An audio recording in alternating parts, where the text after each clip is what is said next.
Mas a vitória mais importante para a classificação foi a do Cruzeiro. 1-0 no São Paulo, ultrapassando o Palmeiras e colando no líder Flamengo, mas colando com aquela questão. Tem um ponto de diferença, mas tem 2 jogos a mais. Então é saber o que vai acontecer. E no Brasileiro tem mesmo briga lá no G6, nós falamos, e no rebaixamento. E lá, cadê? Vambora, tá aqui, tá lá. Por isso que o Flamengo tem 47, deveria ter ido a 49 ontem, dominou o jogo, podia ter feito uma série de gols, com 21 jogos. O Cruzeiro passou o Palmeiras, mas tem um jogo a mais do que o Flamengo. Ele tem 2 a mais em relação ao Palmeiras, que tem 1 ponto a menos, quer dizer, essa coisa do calendário ainda fica meio confuso. O Bahia parou ali nos 36, nunca imaginei que o Bahia tomando a goleada de 5 do Mirassol. O Botafogo ganhou de 4-1, está ali com 35 pontos, e o Mirassol com 35 pontos. Esses seriam os 6 brasileiros que hoje, se terminasse agora, iriam para a Libertadores, 4 direto, 4 para a zona de classificação. E olha o tamanho da encrenca aqui, ó, a zona da confusão. Olha lá, quer ver? O Vasco e o Santos têm 22 pontos e 21 jogos. A mesma coisa. O Vitória, que é o primeiro nesse momento na zona de rebaixamento, ganhou nessa rodada, tem os mesmos 22, mas tem um jogo a mais. Isso é que pode fazer diferença. O Juventude, que vem numa recuperação impressionante, ganhou do Ceará lá em Fortaleza, no último minuto, passou para 21 em 21 jogos. Então ele tem 1 ponto menos do que Vasco e Santos e Vitória. Mas tem um jogo a menos que o Vitória, a briga está encardida aí. Aí o Fortaleza já vem com 15 pontos e o Sport com apenas 10 pontos. Vamos embora, que tem muita coisa que aconteceu no futebol. Para onde é que nós vamos agora? Agora nós vamos falar do Flamengo, que é o líder do campeonato. Vamos ver a tela. Cadê? O que vem na tela aí? Olha só. Ontem foi recorde público. Flamengo e Grêmio, o maior público do Brasil em 2025. 64.495 pagantes. São 69.447. Garanto que tinha 70 mil. Porque o que tem de carona a gente está acostumado a saber quanta gente que entra. Maior renda, praticamente 5 milhões de renda no jogo. E o Flamengo, ele domina os 12 maiores públicos do ano. Que momento é esse que passa o Flamengo? E o Mano Menezes disse, eu vou jogar fechado mesmo. Mas acabou, o Grêmio acabou. O Grêmio, como a torcida diz, é o imortal. O empate que é o do seu, né? É o imortal, é o imortal. Porque o Flamengo podia ter feito uma série de gols. Eu faço a pergunta para vocês. Quem é que se arrisca a responder? Tem alguém para bater o Flamengo no Campeonato Brasileiro? Acho que não tem. Acho que a briga até o final será entre Flamengo e Palmeiras. Os 2 melhores elencos, os clubes com melhor dirigidos, melhor administrados, que têm o maior poder de contratação. O Palmeiras investiu 700 milhões nesse time, mas faturou mais de 900. Sabe quanto o Flamengo gastou nessa janela? 277 milhões. Então, olha aqui, ó. Sem grana não se faz futebol. Os jogadores. Saúl, Emerson Royal, Samuel Lino, Carrascal. 277 milhões. Agora eles não me falam quanto é que botou no bolso. Sim. Que foi o Wesley embora, foi... Agora veja aqui. Gastou 277. Trouxe esses caras todos. Sabe quanto botou no bolso? 475 milhões. Isso é gestão. Sim. Acabou de assinar o patrocínio de 265. Olha aqui, agora vou dizer. Vendeu Wesley, Gerson, Lohan, Matheus Gonçalves, Alcaraz, o Vitor Hugo foi para o Santos e já tem mais 2 ou 3 que também já vão. Sim. Então ele faz tudo isso, consegue praticar esse futebol e ainda bota lucro no bolso, cara. Flamengo é o melhor elenco da América do Sul, na minha opinião. Isso não significa que vai ser campeão da Libertadores, vai ser campeão brasileiro. Mas pra mim, cara, todo jogo, domingo saiu Plata, jogando, né? Plata, Pedro e Samuel Lino. No segundo tempo, ontem não entrou o Everton Cebolinha, mas no outro jogo entrou o Samuel acho que ficou. Luiz Araújo, Bruno Henrique, né? E tem o Everton Cebolinha no banco. Esses 3 atacantes que entram depois, ou que entraram depois, eles são titulares da maioria dos clubes brasileiros que estão disputando a Série A. Esse é o gol do Flamengo, a jogada do Pedro com a Arrascaeta. O Arrascaeta voltou à grande fase. Sim. Você vê Olha a só, tacada essa que ele dá. defesa, ó. Essa é a defesa. O Samuel Lino jogou até o fim, viu? Jogou então, eu falei, não saiu. Olha o goleiro do Grêmio. Volpe, herói. Thiago Volpe. Fez uma partida da vida dele. Essa foi uma das grandes defesas do campeonato. 2 defesas no lance só, ainda tirou por baixo para o Arrascaeta não poder aproveitar. E vai seguindo o lance, e a defesa do lance do Pedro. E o Grêmio, mas o Grêmio foi aquele Grêmio lutador. Mas o Flamengo dominou até que veio o lance do pênalti. E estava atrasado na bola, o lateral do Flamengo. Mas teve tantos outros lances, eles foram muito econômicos nos lances. A pergunta vale para todo mundo. O Flamengo é o grande favorito do campeonato? Sim. Para o Bodão, o Palmeiras. E o Cruzeiro? Cadê o Cruzeiro na história? O Cruzeiro é o segundo colocado. O Flamengo joga com o Palmeiras e o Cruzeiro em casa. Flamengo e Palmeiras. Você falou Flamengo e Palmeiras. É que você não botou o Cruzeiro. Não botei. Você está bem lá em Belo Horizonte. Pelo que os times estão jogando, Flamengo e Palmeiras, pelos elencos. Falei. Então, eu acho que Flamengo, Palmeiras e Cruzeiro. Eu acho. Mas favoritismo total para o Flamengo. Flamengo, primeiro, que eu acho que do jeito que está a pontuação, a decisão vai ser nos confrontos diretos. O Flamengo ganhou do Palmeiras no Allianz Parque e vai jogar com o Palmeiras no Maracanã. O Flamengo perdeu do Cruzeiro lá e vai jogar com o Cruzeiro no Maracanã. O Palmeiras perdeu do Cruzeiro lá e vai jogar com o Cruzeiro no Allianz Parque. Só que, nesse desenho, vamos supor... É importante isso que ele está falando, desse mando de jogos. Que é assim, olha todos os jogos que tem pela frente, tanto o Cruzeiro, o Palmeiras e o Flamengo. O Flamengo vai ganhar a maioria, concorda? Vai empatar um pouquinho, vai perder um pouquinho. O Palmeiras é a mesma coisa. Então essa pontuação vai ser difícil de ter mais distância, jogando com os outros times. Então o confronto direto vai tirar alguém da competição. E os confrontos diretos dos 3 primeiros colocados, todos são no Maracanã. Flamengo e Palmeiras, Flamengo e Cruzeiro no Maracanã. Casão. Espera um pouquinho, deixa eu dizer outra coisa. Flamengo e Palmeiras tem que jogar em Mirassol. Posso dar uma... Flamengo e Palmeiras tem que jogar com o Mirassol lá em Mirassol.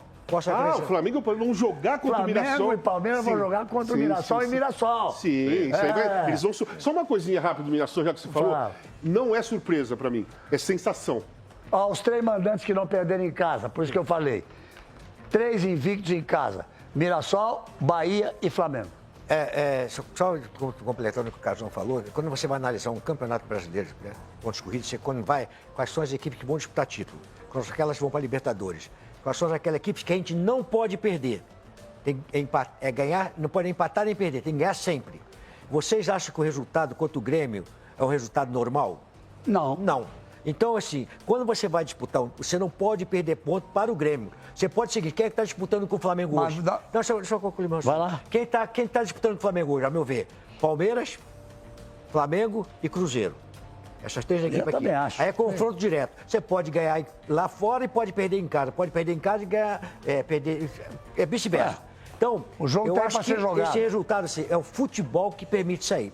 Você vai jogar como o Flamengo jogou, mas de repente a camisa do Grêmio é aquela de tradição, de sofrer, de sofrimento, que não sei o quê, é o jogo. Mas tinha que ganhar esse jogo, porque faz a diferença ganhar esse jogo. Aquele que você tem que ganhar em casa e fora, em casa e fora. E mas ainda deu uma sorte, porque o Palmeiras também não ganhou. É isso aí. Então, fez o mesmo ponto. O Cruzeiro, no primeiro turno... Só que o Palmeiras empatou fora de casa. Fora de casa. Sim, com um time que vai tirar... Porque assim, o que você vai assim... O Grêmio vai tirar ponto do Palmeiras... Do Cruzeiro, essa é a que você vai fazer. Um vai tirar pão do outro. Entendeu? Então, o cálculo vai por aí. O Grêmio, não vejo o Grêmio nesse confronto. Palmeiras, Cruzeiro e Flamengo, tá certo? Deveria tirar. O resultado do Flamengo e Grêmio ontem foi atípico. Não, foi ruim. Foi ruim pro Flamengo. Faltou você falar, porque porque o Casa e o Vanderlei acham que a disputa é entre Flamengo, Cruzeiro e Palmeiras, vão botar na ordem de classificação que eles estão agora. O Bodão acha que é entre Flamengo e Palmeiras e o Mauro Nada. Não, eu acho que o Cruzeiro ainda está, mas o Cruzeiro fez do primeiro turno algo sensacional. Eu me lembro, eu e o Casão aqui achávamos que ele não ganharia nem de Flamengo nem de Palmeiras. Ele ganhou dos dois. Foi a arrancada do Leonardo Jardim e tal, pá. Mas depois começa dando duas derrapadas que, para quem quer ser campeão, pode pesar muito. Você perder em casa para o Santos, que está ali, que você está vendo a colocação, e para o Ceará. Então são 6 pontos. Então ele tem 2 jogos a mais agora do que o Palmeiras, e 6 pontos perdidos em casa. Para entrar nessa briga, ele tem que ganhar. Buscar esses 6 fora em cima de em cima de Palmeiras, em cima de Flamengo, fora agora. Ainda assim não tiram os 6. Né? Então, assim, obviamente que o favoritismo maior é do Flamengo e depois do Palmeiras. E o Cruzeiro nessa ainda, mas tendo que fazer um segundo turno maravilhoso. Com relação ao Mirassol, é o que nós vimos num Fortaleza 3, 4 anos atrás, quando estava surgindo, voltando, que deu aquela disparada. Nossa, vai para Libertadores e tal, surpreendeu. Time... mil, né? Mas decepcionou. 1-1 contra o Grêmio num jogo que falou, bom, vai ganhar, porque o Grêmio anda mal. Agora é a hora. Eu tinha metido 8-0 no Vitória. Mas você tinha alertado antes, alguns dias antes, você olha, cuidado, eu sei como é que funciona, vai se empolgar, vai não sei o quê, não é assim, é o Grêmio e tal. A festinha. Pimba. Vai ter festa, vai ter show. Vai ter festa, vai ter show. Pimba, empatou. Eu não acho assim que dê para a gente fazer uma associação direta ao ambiente festivo e ao resultado, mas não ajuda. Se tem alguma influência, atrapalha. Né? Festa antes, festa durante, intervalo tem show. Show é negócio de americano lá, de Super Bowl, show de intervalo. Né? Não tem nada a ver com a gente, sinceramente. Teve no Flamengo Corinthians, foi o show da Globo. O duelo dos times que tem as 2 maiores torcidas. Foi o show da Globo. Né? Foi o Belo até. Agora foi o Alexandre Pires. Hoje não, o show foi do Flamengo. O Flamengo colocou lá os caras para cantar no intervalo do jogo. Quer dizer, ele vai criando um clima que eu acho que não é um clima de competição. E é uma competição, não importa a fase do Grêmio. O Grêmio é o Grêmio, cara, é um adversário tradicional. Os dois sempre tiveram duelos acirrados, equilibrados, com exceção de uma ou outra partida que teve goleada para um lado e para outro. E o Grêmio foi para tentar segurar o resultado. O Flamengo perdeu muitos gols, muito preciosismo, várias situações em que poderia finalizar, os jogadores não finalizaram. O Luiz Araújo teve um no segundo tempo que ele cortou para bater, ele sempre chuta. Aí driblou de novo, por quê? Que ele está na reserva, bonitão, então está na reserva, quer mostrar que faz gol mais bonito, é isso? Que ele está na reserva do Plata, está insatisfeito. O Felipe Luiz tem que saber gerir o elenco. Que tem muita gente que está ficando boa, que fica de fora até do banco. E para isso você tem que saber fazer a gestão e identificar o que está acontecendo. Ontem houve muito preciosismo de alguns jogadores em alguns momentos. O time teve volume, mas não finalizou tanto quanto poderia. Ainda assim o goleiro Volpi fez boas defesas. E aí, uma bola vadia, um pênalti, uma jogada na área, acontece alguma coisa. O Grêmio toma a bola na direção do gol. A do pênalti, batido pelo seu próprio goleiro, que foi o gol de empate. Né? Então, o Flamengo foi castigado pela acomodação. Sentou no 1-0, não teve a mesma volúpia de outros jogos, buscando um segundo gol, que te dá a tranquilidade da vitória, está muito próxima, né? Ficou ali em cima de 1-0. Acho que mexeu mal também o Felipe, não foi bem ontem. Entrar o Everton Araújo, por exemplo. Tinha que sair o De La Cruz. Então é melhor entrar o Alan. É mais experiente, retém mais a bola, gira mais o jogo, entendeu? Depois o garoto cisma. Todo técnico tem suas manias, né? As deles são Ayrton Lucas e não Vinha. Não pelo pênalti, poderia ser o Vinha também. A bola bateu no braço. Foi totalmente involuntário. É um desses pênaltis que marcam aqui no Brasil toda hora. Abriu o braço, tocou. Ele estava recolhendo o braço, inclusive, não estava nem abrindo. Ele faz o movimento para trás, assim. E aí a bola resvala no braço dele. Poderia ser o Vinha, poderia ser qualquer um ali. Não dá para dizer que por isso, mas o Vinha é mais jogador que ele. Mas joga o Ayrton Lucas, ele cismou com o Ayrton Lucas. O Everton Araújo pintou uma brecha, ele põe no jogo. E o garoto, ele é, de longe, o mais fraco dos jogadores de meio campo. Entendeu? Ele é inseguro para fazer um passe. Então, eu acho que houve erros no geral. Volpi, nossa, ser o grande nome do jogo. Aí no segundo tempo, sim, depois de abrir o 1-0, o Volpi apareceu com uma outra defesa em cima da linha. E sim, o Flamengo foi melhor, era para ter vencido. Mas eu acho que o Mauro foi muito bem na questão do preciosismo. O Flamengo teve chance de finalizar, teve chance de massacrar, de aumentar ainda. Foram 21 finalizações, talvez pudesse ter sido 30, 35 finalizações, de tantas vezes que o Flamengo preferiu dar um toquinho, dar um segundo toque em vez de finalizar. E aí, o ponto que me chama a atenção e que eu recentemente elogiei o Felipe Luiz na questão da gestão do elenco é quando ele enfrenta o Pedro e o Pedro dá a resposta e o Flamengo vence, e o Flamengo dá show e o Flamengo responde em campo.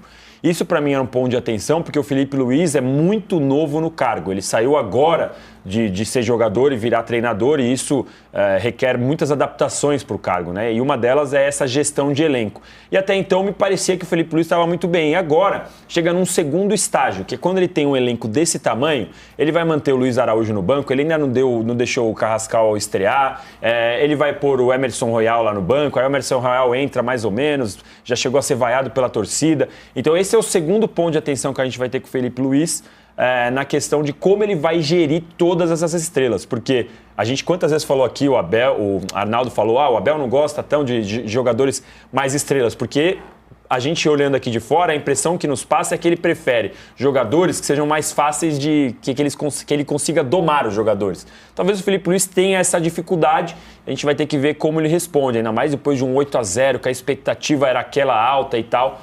Então fica com essa impressão de como o Flamengo sofreu um pouco mais do que eu imaginava para esse jogo de ontem. Esse gol é um gol de requinte absoluto, mas talvez os dois jogadores mais técnicos que o Flamengo tem. O Luiz Araújo não pode querer fazer o que o Arrascaeta faz, nem o Plata pode querer fazer o que o Arrascaeta faz, nem o Bruno Henrique não pode fazer o que o Pedro faz. Exatamente. Então depois do 1-0, o Flamengo teve condição de matar o jogo. E aí o técnico fica no bata-burro. Aí passa 30 e pouco, vou mexer, vou botar o volante, vou segurar 1-0. Essa circunstância também, muitas vezes, ela se aplica ao Palmeiras, quando faz a vantagem mínima e tenta administrar a vantagem mínima. E aí você tem, do outro lado, um adversário ferido, obviamente. Recorde de público do Campeonato Brasileiro ontem, em 2025. Aliás, recorde de público no Brasil em 2025. Olha aí o mosaico bonitão do Flamengo, estádio lotado, 64,4 mil pagantes, é isso que eu ia falar para o Mauro, um público total de 69,4 mil pessoas, a renda foi de 4,9 milhões, que foi a maior do Brasileirão até agora. Tem esse detalhe, né, Mauro? É a volta da torcida jovem ao estádio, né? Ontem eles fizeram uma caminhada, um negócio assustador, a quantidade de gente. Obviamente nem todo mundo entrou no estádio, que não tinha nem ingresso para aquela galera toda lá. Mas, enfim, a volta da torcida é normal, ela vai muito tempo afastada, né? As torcidas banidas agora voltaram, ela foi a última a voltar, já voltaram do Vasco, do Fluminense, do próprio Flamengo, do Botafogo.